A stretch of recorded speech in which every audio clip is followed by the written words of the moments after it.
내 인생 최악의 스펙 가정환경. 만나면 싸우고 떨어지면 휘청거리는 불안정한 가족들은 하나같이 똑같은 공통점이 있어. 바로 바운더리의 개념이 없다는 거야. 이걸 모르면 모든 인간관계가 삐걱거리게 되지. 사이번. 나는 평생 엄마와 부딪히며 살았어. 어릴 땐 그저 내가 문제야라고 생각했고, 좀 커서는 끝없이 손가락질하는 엄마의 구겨진 성격이 문제라고 생각했지. 그리고 지금은 그녀와 나의 무너진 바운더리가 갈등의 뿌리였다는 사실을 알게 됐어. 바운더리는 안전하고 편안한 인간관계를 위해 필요한 기대와 요구를 말해. 쉽게 설명하자면 바운더리가 명확한 사람은 자신이 감당할 수 있는 선이 어디까지인지 잘 알고 있다는 거야. 그래서 타인의 요구를 받아들이고 거절할 때 휘둘리지 않는 주관이지. 그런데 이 바운더리 설정이 가장 어려운 관계가 바로 부모님과의 관계야. 왜냐하면 우리는 호불호와 자아가 채 형성되기 전부터 부모님의 기대와 규칙에 맞춰 순응하는 법을 먼저 배웠기 때문이지. 이 습관이 성인이 되어서도 이어진다면 서로 존중해야 할 선이 있다는 감각을 무디게 만들고 과도한 보호와 간섭, 통제와 비난이 뒤엉킨 엉망인 관계가 되는 거지. 그럼 바운더리가 건강하게 지켜지는 집은 대체 어떤 모습일까? 예시를 하나 보여줄게. 내겐 너무 생소해서 기묘하게 느껴질 정도로 놀라운 장면이었어. 최민수, 강지훈 씨 부부의 둘째 아들 유진의 앞니가 반쪽이 날아갔어. 걱정이 된 부부는 아이를 치과로 데려가 검진을 받게 했지. 다행히 건강상의 문제는 없었지만 미관상으로는 아무래도 심각해 보였지. 당연히 의사는 곧바로 이를 붙이려는 수술을 하려 했지만 그 순간 강지훈 씨가 수술을 만류하는 듯한 의외의 제스처를 취해. 안녕하세요. 얘도 뭐 창피한 게 있고 부끄러운 게 있잖아요. 네. 그러면 빨리 임시로라도 보기 싫죠. 네. 그거는 또 없어요. 그거는 또 없어요. 의사도 간호사도 황당해했지만 그녀는 침착하게 다시 한번 아이에게 의견을 묻지. 그게 좀 그거는 여기 어머님 생각이고. 아니요, 얘도 그래요. 그래서 제가 Are you embarrassed of your tooth like this? 그럼. 사실 우리 집은 벽에 기다렸어. 네가 그게 더 멋있다. 이거 다 좋아해. I kind of like this also. 근데 얘가 예, 괜찮습니다. 얘가 이 반조각이 좋대.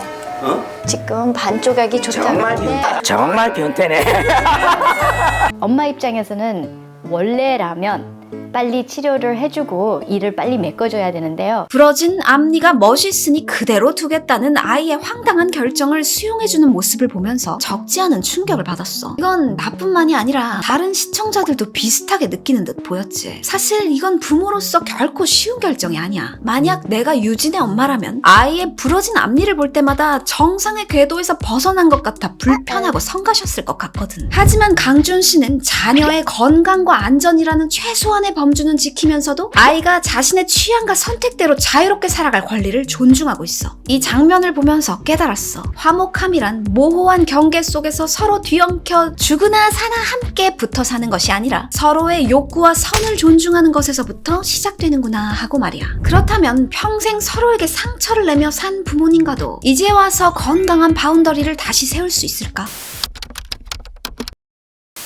단단한 사람, 자존감이 높은 사람, 멘탈이 강한 사람들의 공통점은 자기 마음의 구조를 잘 알고 있다는 점이야. 자신의 감정과 생각, 욕망과 기대 같은 내면의 생김새를 잘 파악하고 있다면 내 마음이 어떤 자극에 민감하게 반응하고 어디서부터 과부하가 걸리는지 그 마지노선을 또렷하게 감지하게 되는 거야. 그리고 그 마지노선이 바로 나의 바운더리가 되지. 이렇게 경계선을 분명하게 세울 줄 아는 사람들은 관계에서 절대 무리하지 않는 적당한 간을 맞출 줄 알더라고.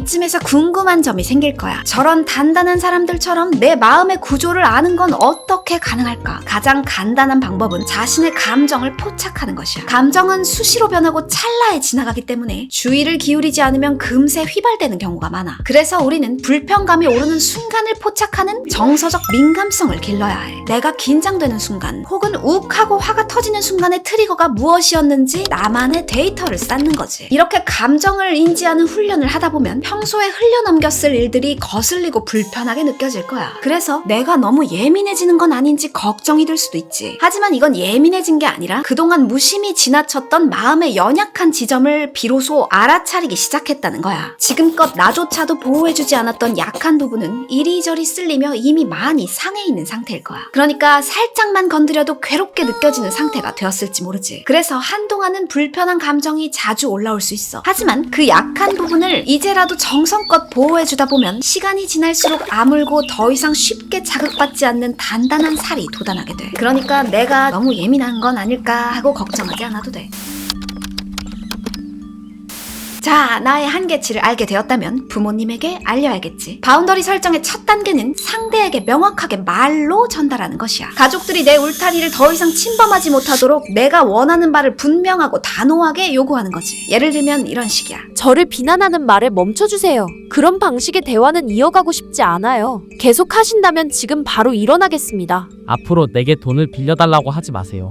이제는 더 이상 가족 간의 금전 거래를 하지 않는 것이 좋겠습니다. 이런 과정이 말로는 쉬워 보이지만 실제로 이렇게 차분하게 대응하기는 정말 어렵다는 걸 알아. 하지만 평소처럼 욱하고 감정적으로 반응하면 내 메시지에는 힘이 실리지 않아. 그러니까 상대를 공격하지 않으면서도 단호하게 거절하고 분명하게 요구해봐. 소리를 지르거나 속삭이지 않고 정확하게 발음하면서 지금의 내 분위기와 모두가 예전과는 달라졌다는 걸 보여줘야 해. 이렇게 말로 표현했다면 이제는 행동으로도 내 경계선을 분명하게 지켜야겠지. 예를 들어 제 계획을 엄마가 존중해줬으면 좋겠어요. 저한테는 중요한 문제예요. 계획을 바꾸고 싶으면 며칠 전에 미리 연락해주세요. 라고 말로 바운더리를 전했다고 해보자. 그런데 이후에도 부모님이 또다시 나의 바운더리를 지키지 않는다면 그때는 행동으로 그 경계를 강화해야 해. 함께 시간을 보내고 싶지만 이렇게 갑자기 계획을 바꾸면 일정을 맞출 수가 없어요. 다음 주에 다시 약속 정하는 걸로 해요. 이렇게 미리 통보하지 않은 계획 변경은 받아들일 수 없다는 것을 행동으로 보여주는 거야. 이런 단호한 거절만이 이 선만큼은 반드시 지켜야 하는 엄중한 경계라는 사실을 부모님께 이해시키는 유일한 방법이지. 이렇게 평소와 다른 태도를 보이면 가족들은 분명 놀라고 당황할 거야. 그럼에도 부모님이 바로 사과하고 수용해주는 아름다운 반응을 보이신다면 좋겠지만 사실 그런 분들이었다면 관계가 이 지경까지 오지도 않았겠지. 지난 영상의 댓글에서 부모님과 바운더리를 설정했던 보엠의 사연을 봤어. 엄마에게 단호하게 경계를 세웠지만 생각만큼 쉽지 않았고 결국 거리를 두는 시간을 가졌대. 3개월의 이별의 시간을 거치고 지금은 아주 이상적인 관계로 변화했다는 이야기였지. 이 사연은 바운더리를 명확히 전달하고 단호하게 행동에까지 옮긴 모범적인 사례야. 그런데 3개월이면 정말 짧고도 기적적인 기간이라고 생각해. 그 시간 동안 우리 보엠의 에너지도 대단했지만 나는 부모님의 노력에도 주목하고 싶어. 아마 자식을 잃지 않기 위해 오랜 시간 굳어진 고집을 꺾고 변화하려는 처절한 애를 쓰셨을 거야. 하지만 냉정한 현실을 말해주자면 대부분의 부모님에게 이런 변화를 기대하기란 쉽지 않아. 우리가 경계를 단단히 세울수록 그분들의 반발은 더 격렬해질 거야. 아마 네가 예상하지 못한 5가지 강력한 저항이 시작될 텐데 제대로 대처하지 못하면 다시 예전으로 돌아가게 될 거야. 이 5가지 저항은 다음 시간에 계속 이야기해 줄 테니까 구독과 좋아요 누르고 딱 기다려.